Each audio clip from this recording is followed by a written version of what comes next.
तिष्ठते ज्ञानरूपेण नररूपं कबीर भव। वासना जाल सर्वत्रं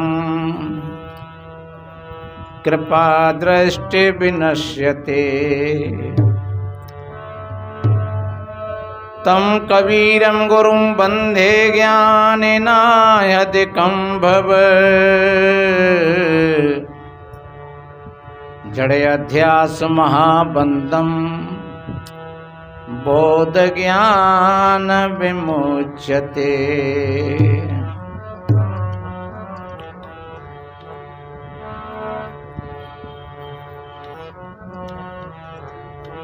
मंगल में मंगल करण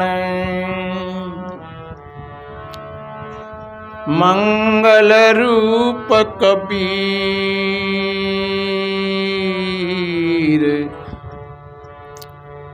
आन जगायो जीव को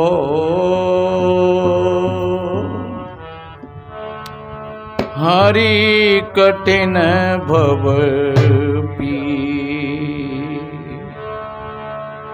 आने जगायो जीव को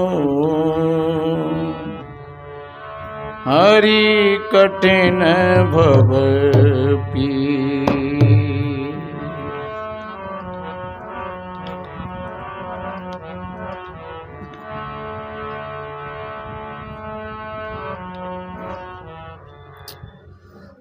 विश्व वंदनीय संत सम्राट सदगुरु कबीर देव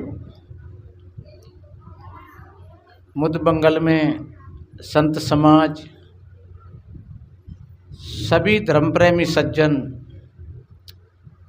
शक्ति स्वरूपाएं माताएं और बहन, छोटे छोटे बच्चे एवं बच्चियां, सभी को वंदन अभिनंदन करते हुए सदगुरु कबीर का उस समय पर अवतरण हुआ। बहुत बड़ी घनी अंधियारी छाई हुई थी। एक तरफ पाखंडवाद, दूसरी तरफ इस्लामवाद, और आदमी दब रहा था, घुट रहा था। उस समय एक ऐसी किरण जिसने तीनों लोकों में प्रकाश किया। और वास्तव में ऐसे जो महापुरुष इस धरा पर कभी कभी आते हैं तो सज्जनों वो कुछ ऐसा ही करके जाते हैं। सदगुरु कबीर साहब जी के सामने बहुत मामला देश का बिगड़ा हुआ था, पिछड़ा हुआ था। आदमी तमाम अंधविश्वासों में, पाखंडों में, रूढ़िवादों में, व्यसनों में, बाजियों में, जाति पातियों के घेरा में और पिस रहा था। लेकिन जब सदगुरु कबीर साहब जी और बताते हैं कि थोड़ी सी समय में ही, क्योंकि उनका ज्ञान कोई स्कूल का ज्ञान नहीं था, उनका जो ज्ञान था वो आत्मा का अनुभव था, स्वमेव था। उस ज्ञान को उन्होंने बाहर किसी गुरु से नहीं लिया था। रामानंद जी को गुरु मानते हैं कबीर साहब जी का, तो वो एक मानने की बात है। लेकिन रामानंद और सदगुरु कबीर साहब जी वे दोनों भिन्न भिन्न रास्ताएं दोनों के। सदगुरु कबीर साहब जी हैं वो तत्वज्ञानी हैं, और रामानंद जी हैं वो सरगुण उपासक हैं। इसलिए कभी मुल्ला अगर बोलते तो कबीर साहब जी पूछते अपनी माँ से, ये क्यों बोल रहे हैं? माँ कहती कि ये नमाज कर रहे हैं, ये नमाज पढ़ रहे हैं खुदा की, ये इबादत कर रहे हैं अल्लाह की। तो वो कहते क्या अल्लाह बहरा है तो इतनी जोर से ये चिल्ला रहे हैं?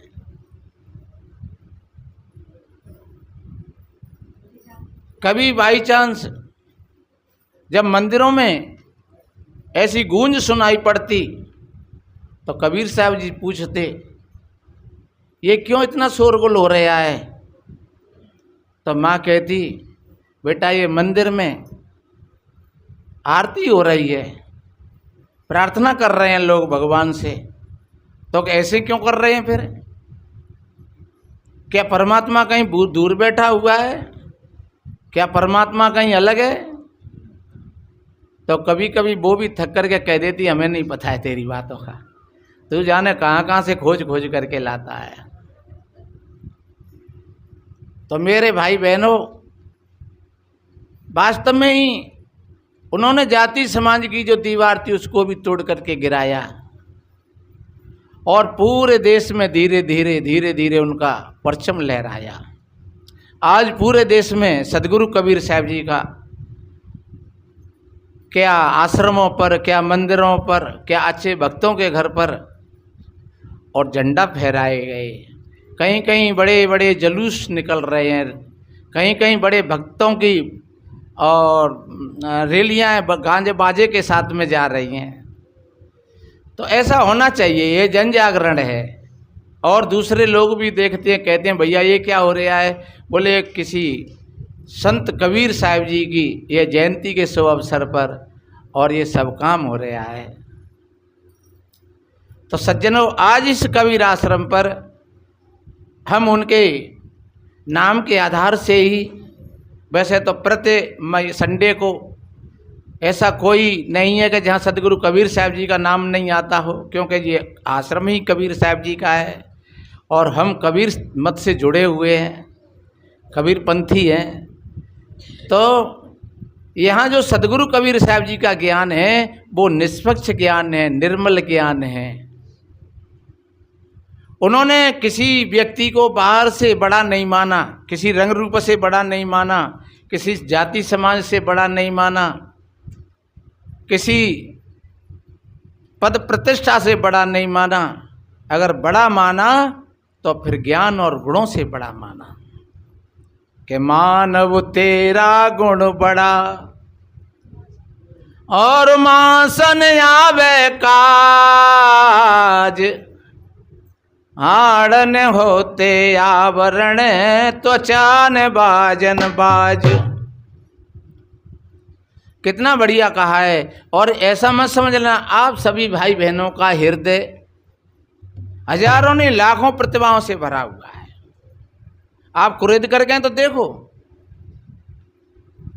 हमारी तो वो स्थिति हो रही है जैसे कोई खजाना लगा हुआ हो और उस खजाने का हमें पता नहीं हो और उसी पर हम बैठे हैं और हम एक एक टका टका के लिए परेशान हो रहे हैं। और अगर वो खजाना मिल जाए तो फिर तो वो अमीरों का भी अमीर है। तो वो खजाना कहाँ है? वो हमारे भीतर है। जो सारे की सारी प्रतिभाएं, सारे के सारे सद्गुण, सारी की सारी मानवता एक हमारे हृदय में छिपी हुई है। लेकिन वो अज्ञान की, अंधविश्वास की, जाति समाज की एक ऐसी धूल की परत बन गई है कि हम वहाँ तक, उस परत तक पहुँच नहीं पाते हैं, इसलिए हम परेशान हैं। मानव में द्वेषता है। कितना बढ़िया कहा है पंडित, देखो हृदय बिचारी, को पुरुषा को नारी, माटी का घट साज बनाया, नांदे बिंद समाना, और घट बिन से क्या नाम धरोगे, हेम खोज बुलाना। एक तुचा हाड़मल मूत्रा, एक रुद्रीय गूदा, और एक बुंद से सृष्टि रचिए, को ब्राह्मण को शूद्रा। रजोगुण ब्रह्मा, तमोगुण शंकर, सतोगुणी अरि होई, और कहें कबीर राम रम रहिए, हिंदू तुर्कन कोई। अपने राम में रम जाओ। न कोई हिंदू है, न कोई इस्लाम है, हम सभी आदमी हैं। न कोई ब्राह्मण है, न कोई शूद्र है, न कोई क्षत्रिय है, न कोई वैश्य है। हाँ जी, अपने अपने अंदर में सबके गुण हैं। अगर आज एक लड़का बंदूक लेकर के, हथियार लेकर के और जो सीमा पर अड़ा हुआ है वो क्षत्रिय है, शूरवीर है। आज एक व्यापार और व्यवसाय में लगा हुआ है वो वणिक है, वैश्य है। और आज कोई बढ़िया अच्छे ज्ञान के उपदेश दे रहा है वो उसको हम उस ब्राह्मण श्रेणी में जोड़ सकते हैं। और जो खेती बाड़ी, जो पशुपालन इसमें कोई वर्ग विशेष की बात नहीं है कि भैया जा वर्ग के लोग ऐसे हैं, क्योंकि सभी वर्गों में लोग शूरवीर हैं, सभी वर्गों में लोग व्यवसाय करते हैं, और सभी वर्गों में लोग ज्ञानी हैं, और सभी वर्गों में लोग सीधे साधे भोले भाले भी हैं। एक पिता के विपुल कुमारा, एक पिता के 4 बेटा हैं, तो 4 बेटा वो एक जैसे नहीं होते हैं, वो चारों के अपने अपने गुण धर्म अलग अलग होते हैं, और एक ही माँ की कुख में उनका शरीर बन कर के तैयार हुआ है। जैसे धरती होती है और धरती में 4 पौधा होते हैं, तो एक ही पानी लग रहा है, लेकिन उन चारों पौधों में अपने अपने गुण आ जाते हैं। उसी जगह पर एक मिर्ची का पेड़ है, उसी जगह पर एक टमाटर का पेड़ है, उसी जगह पर एक गन्ना लगा हुआ है, और उसी जगह पर ये मूली है, और पानी वही लग रहा है, खाद वही लग रहा है, एक ही किसान उनको पानी दे करके सींच रहा है, लेकिन उनमें चारों में अपनी अपनी धाराएं अलग अलग हो गई। मिर्ची में तीखापन आ गया, ईख में मिठास आ गया, टमाटर में खटास आ गया, और गन्ना में मिठास आ गया। तो एक ही पानी था, एक ही खाद था, और एक ही किसान था, लेकिन पृथ्वी में वो गुण हैं। ऐसे ही एक ही माँ है, एक ही पिता है, एक ही गर्भ से चारों की उत्पत्ति हुई, लेकिन उनके गुण और धर्म सबके सब अलग अलग हो गए। इसलिए ऐसा नहीं है कि किसी से हम द्वेषता करें। सदगुरु कबीर कहते हैं राम रम रहिए, अपने राम में रम जाओ नहीं। और राम रमेते कुकुरी के पूता, जहाँ तक कहा है सदगुरु कबीर साहब जी ने कि कुकुरी कहिए कुत्ती, कुतिया है, और बाहू के बच्चा में और बाहू में राम है, रमा हुआ है, उसमें भी रमा हुआ है। तो जब उसमें भी है, हमारे अंदर में भी है, तो फिर हम कौन से बैर करें, कौन से द्वेष करें। इसलिए सदगुरु कबीर साहब जी का उस समय का ज्ञान बहुत बड़ा सार्थक हुआ, और धीरे धीरे धीरे धीरे आज बड़े बड़े महापुरुष बीच में हुए जो इस मंजिल तक इस ज्ञान को लेकर के आए। तो सज्जनों, आज की जो सदगुरु कबीर साहब जी की जयंती है, एक छोटी सी बात मेरे को याद आई। बताते हैं कि रामानंदी जो वैष्णव साधु थे और नाथपंथी जो गोरखपंथी साधु थे, हालांकि में कहीं कहीं ऐसा लिखा हुआ है कि गोरख और कबीर साहब जी का संवाद हुआ है, पर गोरख हुए हैं 11वीं शताब्दी में, गोरख और शंकराचार्य समकालीन हुए हैं, कबीर साहब जी बहुत पीछे हुए हैं, पर वो कोई आचार्य होंगे गोरख पंथ के। उन्होंने ये लिख कर के भेजा कि भाई हमसे कोई शास्त्रार्थ करो। तो रामानंद जी की टोली जाए और वहाँ परास्त हो जाए उनके सामने, तो वो क्या करते, वो भी इनकी तिलकन ने मिटार देते, उनकी माला को तोड़ लेते। तो धीरे धीरे धीरे धीरे रामानंद जी के साधु परास्त होने लगे, धीरे धीरे संप्रदाय घटने लगा, पूरे देश में नाथपंथियों का हंगामा शुरू हो गया। तो बताते हैं कि फिर जब उन्होंने चैलेंज किया तो रामानंद जी ने कहा कि भाई अब तो अगर शास्त्रार्थ कोई कर सकता है तो वो कबीर कर सकता है, कबीर को बुलाओ। तो बताते हैं कबीर जी को बुलाया। तो बताते हैं कि वहाँ जो आचार्य था गोरख पंथ का जो आचार्य था, वो दरबार में त्रिशूल पर बैठा हुआ था और कह रहे कबीर साहब जी से कि आ जाओ हम शास्त्रार्थ करें। कबीर साहब जी के हाथ में कच्चे सूत की अड़ियाँ थी, ऐसा लिखा हुआ है। कबीर साहब जी ने उस सूत की अड़िया को आकाश में फेंक दिया और उस सूत को पकड़ करके ऊपर पहुंच गए और फिर कहा कि आओ आचार्य जी, यहाँ हमारी तुम्हारी ज्ञान गोष्ठी होगी। ये थोड़ा अतिशयोक्ति है, अलंकार है। त्रिगुण का त्रिशूल का मतलब होता है कि जो गोरखपंथी आचार्य थे उनका ज्ञान तीनों गुणों तक था और वो तीनों गुणों के आधार से बैठे हुए थे। हम और आप सब गुणों के आधार से ही हमारा शरीर चल रहा है। कहते हैं कि 5 तत्व से बना हुआ है तीन गुणों से कसा हुआ है, ये पचरंगा जंगा करो रे मन सतसंगा। कितना बढ़िया कहा है कि ये 5 तत्वों से बना हुआ है और 3 गुणों से सदा हुआ है। यह पचरंगा झंगा करो रे मन सतसंगा, त्याग विषय रस रंगा करो रे मन सतसंगा। तो हम 3 गुणों के आधार से ये संसार पूरा का पूरा चल रहा है। तो वो नाथ साधु भी एक त्रिशूल पर बैठा हुआ, यानी तीनों गुणों के आधार से ही ठहरा हुआ था। और कबीर साहब जी के हाथ में कच्चे सूत की अड़िया थी। इसका मतलब होता है कबीर साहब आत्मज्ञानी थे, तत्व ज्ञान की अड़िया थी उनके हाथों में, और वो उससे ऊपर पहुंच गए। आओ आचार्य जी यहाँ शास्त्रार्थ होगा, अब वहाँ कुछ है ही नहीं, जगह ही नहीं है बैठने के लिए, तो शास्त्रार्थ कैसे करोगे पहले? तो बताते हैं वहाँ वो परास्त हो गया। एक और धारा में बताते हैं कि कबीर साहब जी ने प्रश्न किया कि आप जीव को कितने समय में कल्याण कर दोगे? उस गोरखपंथी महात्मा ने कहा कि मैं जीव को 3 महीना में उसको मुक्त कर दूंगा, 3 साल में। कबीर साहब जी ने कहा कि 3 साल में मुक्त करोगे और वो 2 ही साल में मरेगा तब तो फिर बेचारा कल्याण नहीं होगा उसका। बोले तो कोई बात नहीं है, अगर कोई बढ़िया अच्छा जिज्ञासु होगा तो मैं 3 साल में नहीं, मैं 2 साल में कर दूंगा। तो कहा ये तो प्रश्न वो ही रहा, 2 साल में तुम कर देंगे, वो 1 साल में मरेगा तो भाई मैं ज़्यादा से ज़्यादा 6 महीना में कर दूंगा। तो कहो 3 महीना मरेगा तो अब तुम बताओ कबीर साहब जी, तुम जीव को कितने समय में मुक्त कर दोगे? तब कबीर साहब ने कहा कि अब आप नीचे आ जाइए और मैं ऊपर बैठूंगा। और उस आचार्य को नीचे उतार दिया और कबीर साहब ऊपर बैठ गए। तब उन्होंने पूछा कि आप जीव को कितने समय में मुक्त कर दोगे?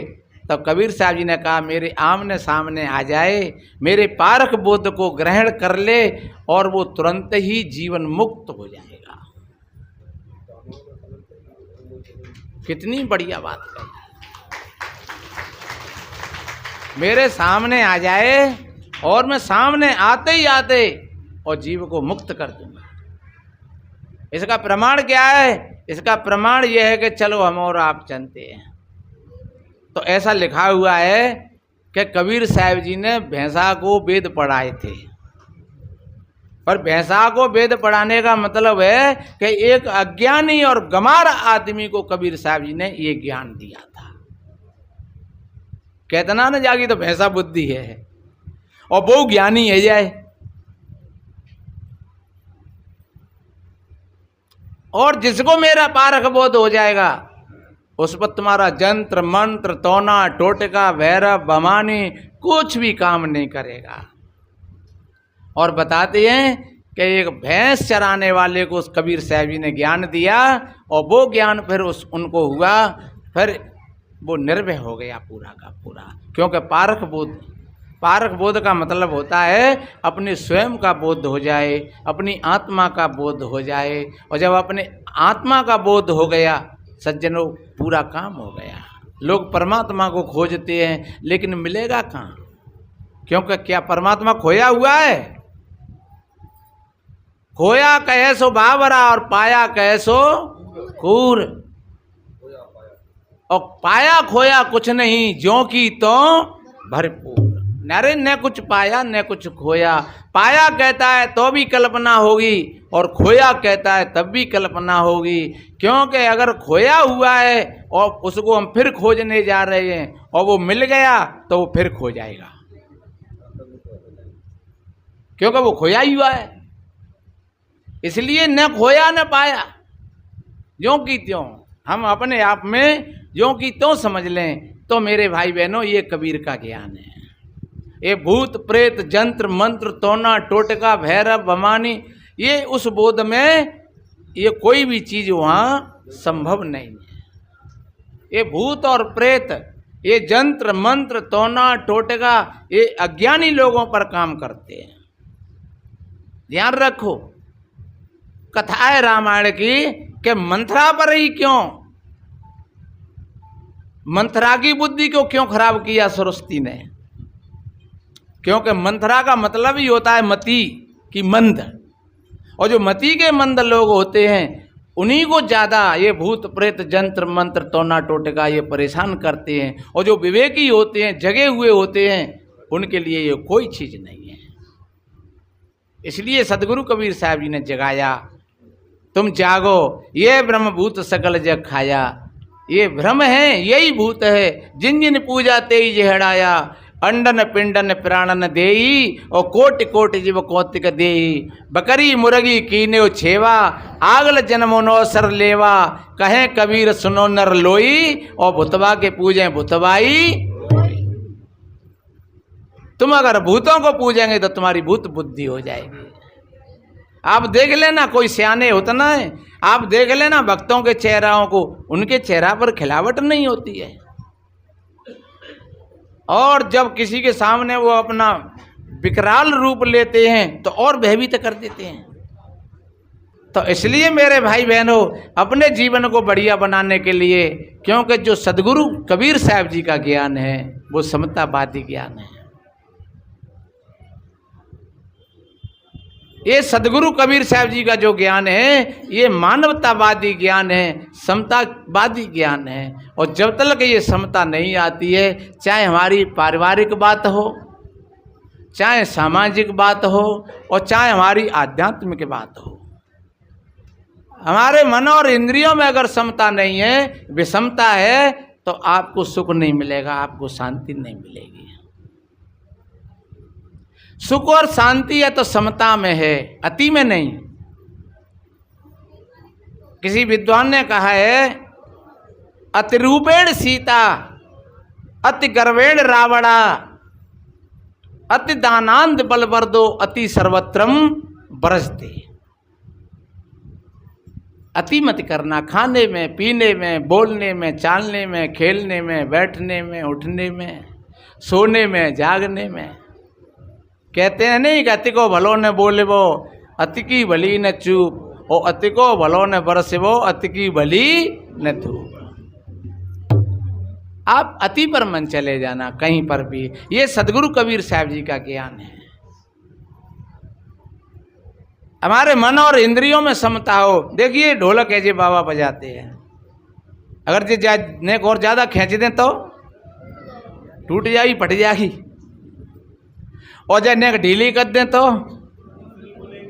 बिल्कुल नहीं बोलेगी। अब इसको देख देख करके और इसकी 9 तालों को मिला करके और तब ये बजाते हैं, और फिर बाजे और ढोलक की समता बन जाती है। ये सुर और ताल,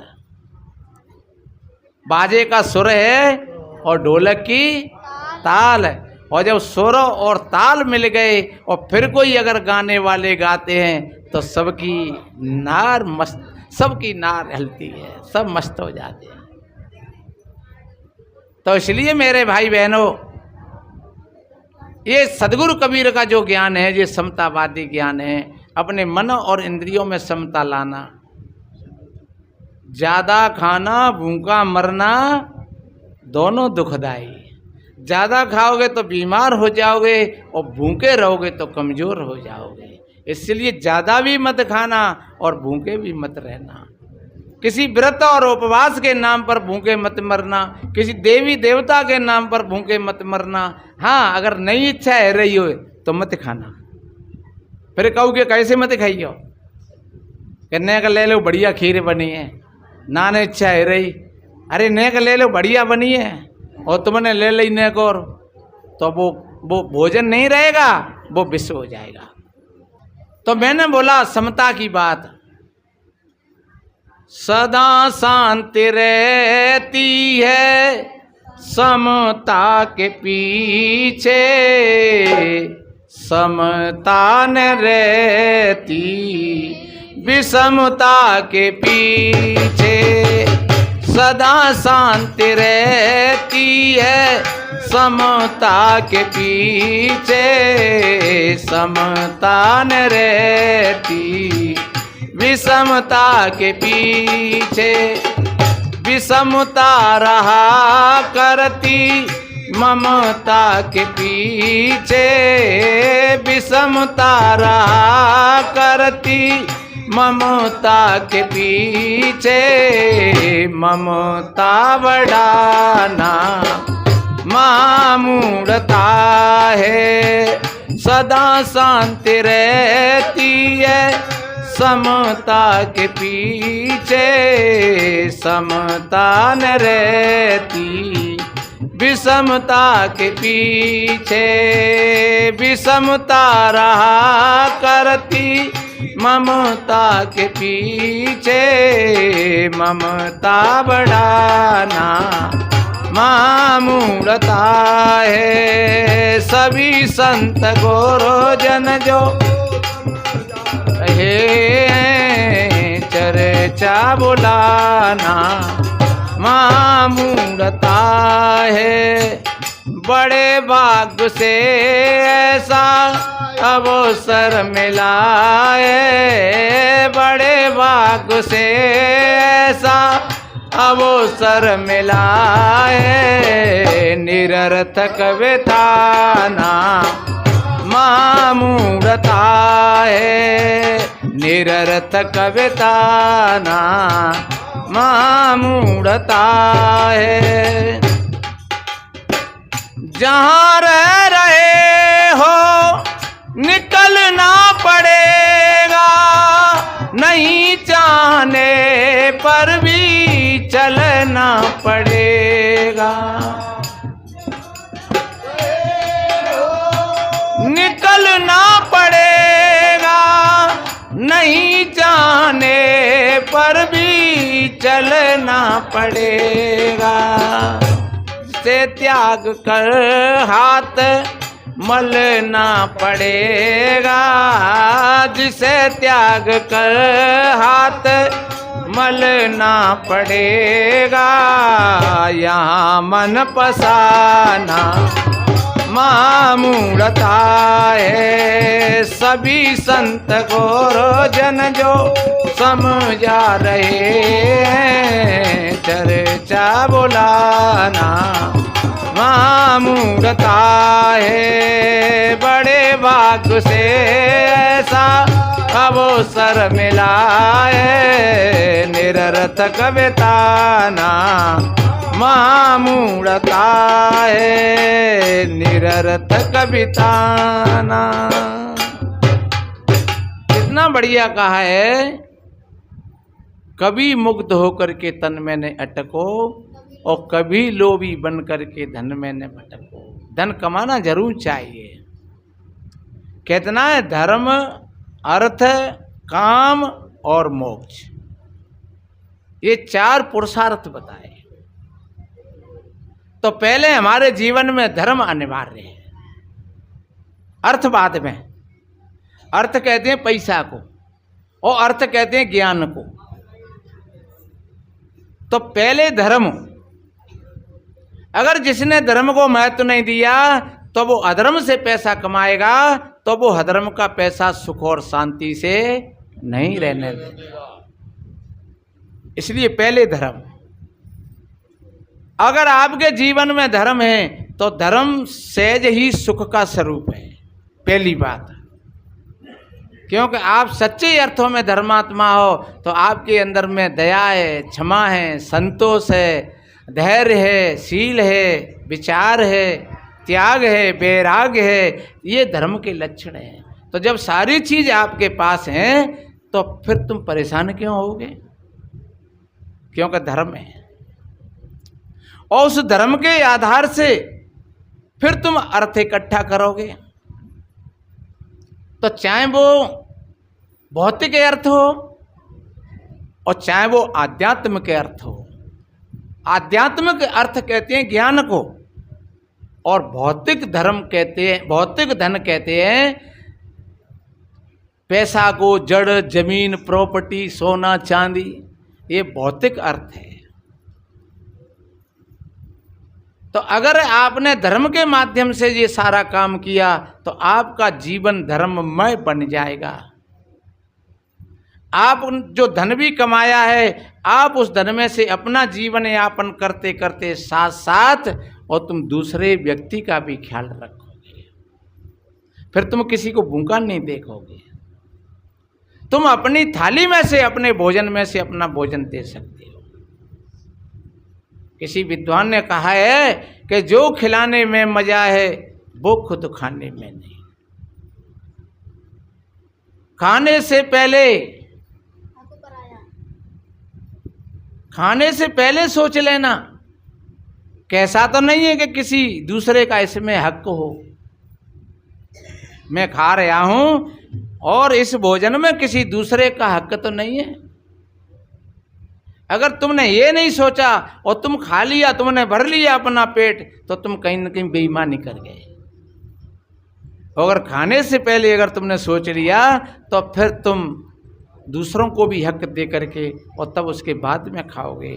तो चाहे भले ही तुमने 4 की जगह 2 रोटी खाई है, और वो 2 रोटी से ही आपको बहुत बड़ा सुख मिलेगा, शांति मिलेगी।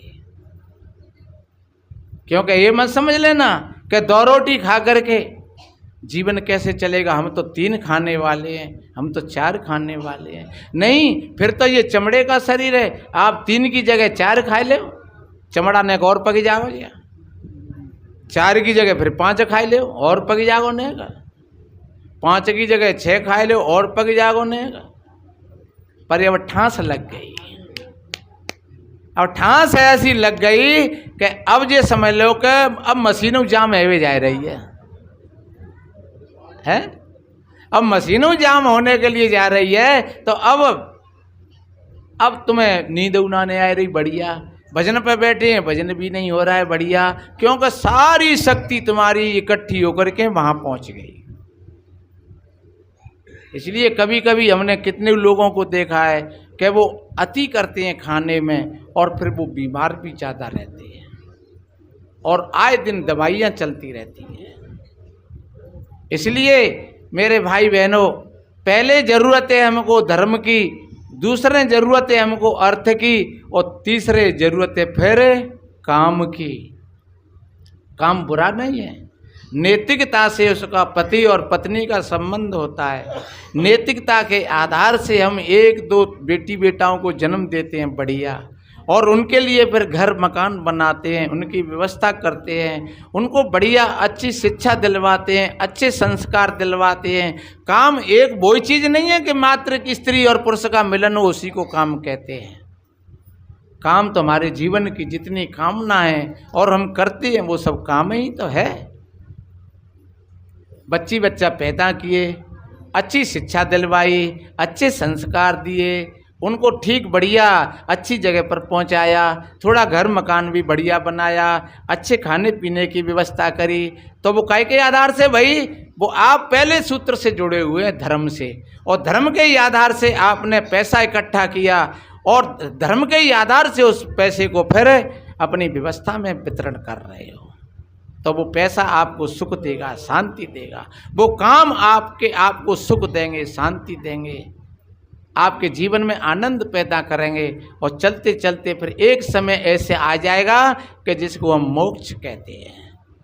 मोक्ष का अर्थ क्या होता है? मोक्ष का अर्थ होता है मोह का क्षय होना। अब मोह नहीं है, किसी प्रकार का जब मोह नहीं है तो आप मोक्ष हो गए। आप 10 बंधनों से बंधे थे, अब 10 बंधन कट गए, तो अब आप मोक्ष हो गए, मुक्त हो गए, निर्बंध हो गए। काम तो फिर भी कर रहे हो। देखो, अगर हम अपनी व्यस्तता को आपको बताएं तो इतनी व्यस्तता कि हम कहीं भक्त लोगों के बीच में कहते हैं तो वो कहते हैं महाराज तो आप लोगों से तो हम बहुत बढ़िया हैं, फिर भी हम बहुत बढ़िया हैं आप लोगों से, क्योंकि आप साधु होकर के इतने व्यस्त। और ये ध्यान रखो, जब तक गाड़ी चलती रहे तब तक व्यस्त बनी रहे। कहते हैं व्यस्त रहो और मस्त रहो। व्यस्त नहीं रहोगे तो आपका खाली घर शैतान का होता है। इसलिए व्यस्त रहना जरूरी है, पर फिर कभी कभी जऊ में थोड़ी अति हो जाती है, तो जब अति हो जाती है तो फिर मामला थोड़ा गड़बड़ होता है। तो इसलिए मेरे बहन भाइयों, हमें अपने जीवन को सहज और सरल बनाना चाहिए। सदा शांत रहती है समता के पीछे। पैसा कमाएं, हम खूब मेहनत मशक्क़त की कमाई करें और उसमें से बचा करके और ज़रूर हम कहीं 1 रुपया दान का करें।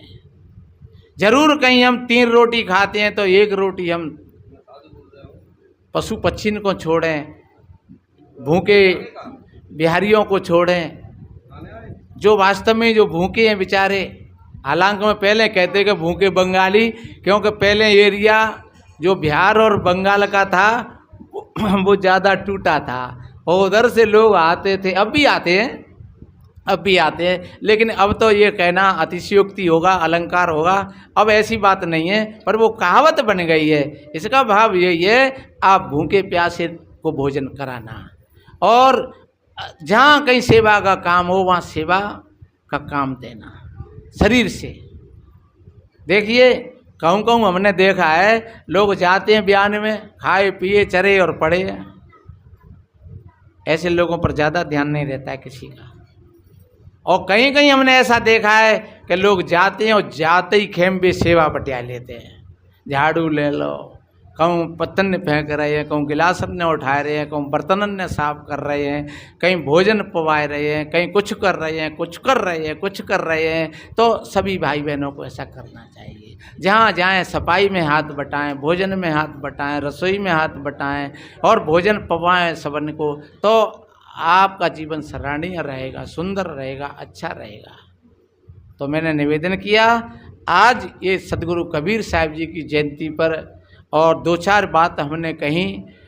आप सभी भाई बहनों ने यहाँ आज कबीर जयंती के शुभ अवसर पर और कुछ थोड़े से सदगुरु कबीर साहब जी के विचार रखे और सभी भाई बहन बड़ी शांत प्रियता के साथ यहाँ से भोजन प्रसादी पा कर के जाएंगे और बगिया में बैठेंगे, 1 बार में नहीं 2 बार में सब, और एक सेवा करेंगे और बढ़िया अच्छी आनंद के साथ और प्रसादी ग्रहण करेंगे। संतों का यही भाव होता है। सर्वे भवन्तु सुखिनः, सर्वे सन्तु निरामया, सर्वे भद्राणि पश्यन्तु मा कश्चित् दुःख भाग् भवेत्। सभी के जीवन में आनंद हो, सभी का कल्याण हो। और मैंने निवेदन किया था कि 1, 2, 3 जुलाई आप सभी भाई बहनों को पुनः आमंत्रित किया जाता है। हर संडे को तो आप आते ही हैं। 1, 2, 3 जुलाई इस कार्यक्रम को बड़े रूप से आप तन से, मन से, धन से सेवा करके और सफल बनाएंगे, सुंदर बनाएंगे, अच्छा बनाएंगे। बस इन्हीं शुभ मंगल कामनाओं के साथ बोलिए श्री सदगुरु कबीर साहेब की, सदगुरु सुवर्ण साहेब की, संत समाज की, भक्त समाज की साहेब बंदगी।